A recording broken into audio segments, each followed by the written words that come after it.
और बड़ी खबर आ रही है जम्मू कश्मीर के त्राल से। सूत्रों के हवाले से कहा जा रहा है कि सुरक्षा बलों ने एनकाउंटर में 3 आतंकियों को मार गिराया है। मारे गए आतंकियों में आमिर नजीर वाणी, जो कि आतंकी संगठन जैश-ए-मोहम्मद से जुड़ा हुआ था। दूसरे आतंकी का नाम आसिफ अहमद शेख है, यह हिजबुल मुजाहिदीन का आतंकी है। और तीसरा यावर अहमद भट्ट, ये जैश-ए-मोहम्मद आतंकी संगठन से जुड़ा हुआ आतंकी था। सुरक्षा बलों ने पूरे इलाके को घेर रखा है, सर्च ऑपरेशन जारी है। तो शोपियां के बाद त्राल में एनकाउंटर, 3 आतंकी ढेर किए गए हैं। सूत्रों के हवाले से यह बड़ी खबर आ रही है। तो 22 अप्रैल को पहलगाम आतंकी हमले के बाद वहां से आतंकियों के सफाई की जो शुरुआत हुई है, उसमें कश्मीर से लेकर पाकिस्तान तक आतंकियों का लगातार सफाया किया जा रहा है। और ऑपरेशन सिंदूर के बाद अब घाटी के अंदर जो आतंकी बचे हुए हैं, उनके सफाई की पूरी तैयारी। त्राल में एनकाउंटर, 3 आतंकी ढेर किए गए हैं, यह बड़ी खबर आ रही है। तो बड़ी खबर जम्मू कश्मीर के त्राल से आ रही है, जहां 3 आतंकियों को ढेर किए जाने की खबर सूत्रों के हवाले से मिली है। 48 घंटे में 6 आतंकी मारे गए हैं। शोपियां में भी 3 आतंकियों को ढेर किया गया था और अब त्राल में भी 3 आतंकियों को ढेर कर दिया गया है। हालांकि इसकी आधिकारिक अभी जानकारी नहीं दी गई है, लेकिन सूत्रों के हवाले से यह बड़ी खबर आ रही है। और ऐसे में एक चीज साफ है कि जम्मू कश्मीर में आतंक का समूल नाश करने को सेना पूरी तरह से तत्पर है। और जिस तरह से एक के बाद एक आतंकियों के खिलाफ कार्रवाई की जा रही है और सिलसिलेवार तरीके से आतंकियों के जो मददगार थे, उन पर भी शिकंजा कसा जा रहा है। ऐसे में वो दिन दूर नहीं है जब जम्मू कश्मीर पूरी तरह से आतंकवाद मुक्त हो जाएगा और ऑपरेशन ऑल आउट, जो कुछ समय पहले चलाया गया था, उसका अंतिम परिणाम अब देखने को मिल रहा है। जो भी आतंकी यहां पर अभी भी घाटी में सक्रिय हैं, उनका सफाया किया जा रहा है। और हमारे सहयोगी खालिद हुसैन ने अब से थोड़ी देर पहले एक रिपोर्ट की है, वो आपको दिखाते हैं। इस वक्त फिर से एक बार फायरिंग यहाँ पर रिज्यूम हुई। अभी कुछ देर पहले हमने यहाँ गन शॉट सुने हैं और ऐसा लग रहा है कि स्पेक्टिव जो फायर है चल रहा है। और आप देखिए इस वक्त भी गोलियों की आवाज़ जो आ रही है मुठभेड़ स्थल से। हालांकि हम काफ़ी दूर हमें वहाँ से रखा गया है सिक्योरिटी पर्पज़ की वजह से। लगातार गोलियों की आवाज़ जो है सुनाई दे रही है। और जो सेना, जम्मू कश्मीर पुलिस का SOG और CRPF एनकाउंटर कर रहे हैं। और एक के मारे जाने की, अभी टेररिस्ट के मारे जाने की अभी तक खबर है और 2 अन्य और यहाँ पर हो सकते हैं। और लगातार आप देखिए विस्फोट हो रहे हैं और गोलियां चल रही हैं दोनों तरफ से। और आज सुबह V आवर्स में ये मुठभेड़ शुरू हुई है और लगातार ये मुठभेड़ अभी भी चल रही है। त्राल इलाका है ये और बीते 48 घंटों में ये दूसरी मुठभेड़ है सीज फायर के बाद।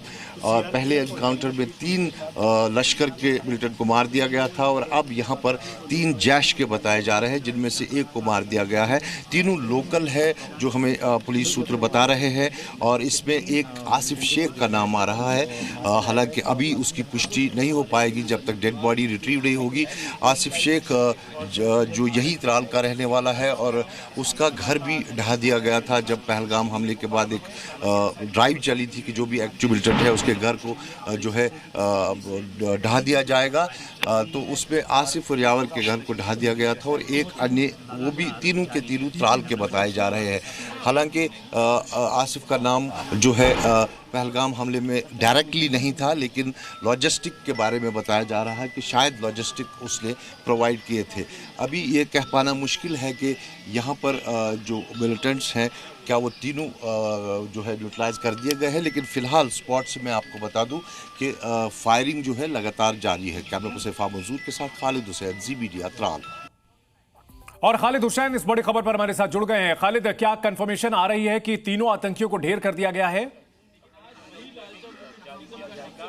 देखिए इस वक्त अगर हम स्पॉट की बात करें, अभी कुछ ही समय पहले बहुत ज़बरदस्त फायरिंग यहाँ पर देखने को मिली है और एकदम से ये स्पॉट जो है फिर से एक्टिव हो गया। हालांकि काफ़ी समय तक यहाँ लल पड़ा हुआ था, फायरिंग नहीं हो रही थी, लेकिन अभी बहुत ज़बरदस्त एक्सचेंज ऑफ फायर हुआ है, जिससे लग रहा है कि कोई अभी टेररिस्ट जो है जिंदा है यहाँ पर। मैं आपको बता दूँ कि पुष्टि जो है वो एक के बारे जाने की होगी। अभी भी आप सुन सकते हैं कि गोलियों की आवाज़ जो है पीछे से आ रही है। हालांकि हम स्पॉट से काफ़ी दूर हैं, हम लाइव तस्वीरें नहीं दिखा रहे हैं और जो स्पॉट है वहां से गोली की आवाज़ हम यहां तक सुन सकते हैं। इसमें जो पुष्टि हुई है, एक आधिकारिक पुष्टि हो गई है एक टेररिस्ट के बारे जाने की। 2 अन्य यहां पर जो इनपुट के मुताबिक है ट्रैप होंगे और उनके भी मारे जाने की खबर ज़रूर है। लेकिन जिस तरह से फायर हो रहा है उससे लग रहा है कि यहाँ पर जो है जो मिलिटेंट है वो कहीं ना कहीं जो है वो यहाँ पर जिंदा है। और मैं आपको बता दूं ये लगातार फिर से फायरिंग यहाँ पर देखने को मिल रही है और ज़बरदस्त फायरिंग जो है इस तरफ हो रही है इस वक्त।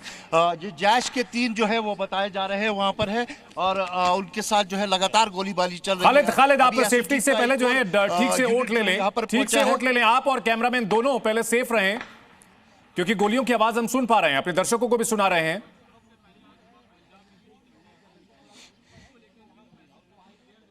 मैं आपको बता दूं लगातार जो है गोलियों की आवाज पिछले कुछ समय से यहाँ पर चल रही है और लगातार फोर्सेस जो है उनको न्यूट्रलाइज करने में लगे हुए हैं।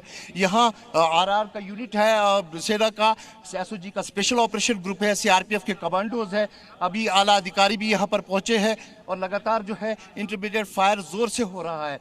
हम हालांकि स्पॉट से काफ़ी दूर है, एक बार फिर से मैं दर्शकों को बता दूं हम लाइव तस्वीरें नहीं दिखा रहे हैं उस स्पॉट की, क्योंकि जो सिक्योरिटी फोर्सेस की मूवमेंट है हम वो नहीं दिखाएंगे।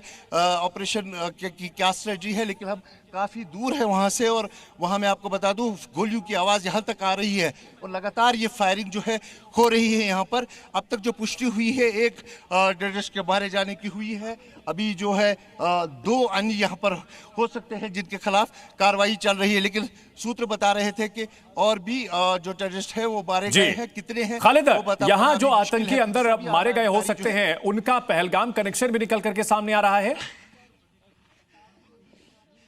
देखिए आसिफ शेख जब पहलगाम हमला हुआ था उसके बाद जो जांच शुरू हुई थी उसमें आसिफ शेख का नाम पहले आया था, जिसमें बताया गया था कि वो लॉजिस्टिक सपोर्ट में उसका हाथ शायद है, लेकिन बाद में जब कार्रवाई हुई तो उस पर इतना ध्यान नहीं दिया गया, लेकिन लॉजिस्टिक में जो बताया जा रहा है कि उसको शायद उसका नाम रहा है। लेकिन लगातार मैं आपको बता दूं उसका नाम जो है कहीं ना कहीं स्टार्टिंग में पहलगाम के हमले में ज़रूर आया था, लेकिन उसका मकान जो है सबसे पहले यहाँ ढा दिया गया था और उसके बाद पहला मकान था जब वो ड्राइव चलाई गई थी उसमें जो है उसके मकान को ढा दिया गया था और उसके बाद जो है दूसरा जो है मकान वो यही इस इलाके में आदिल ठोकर का था।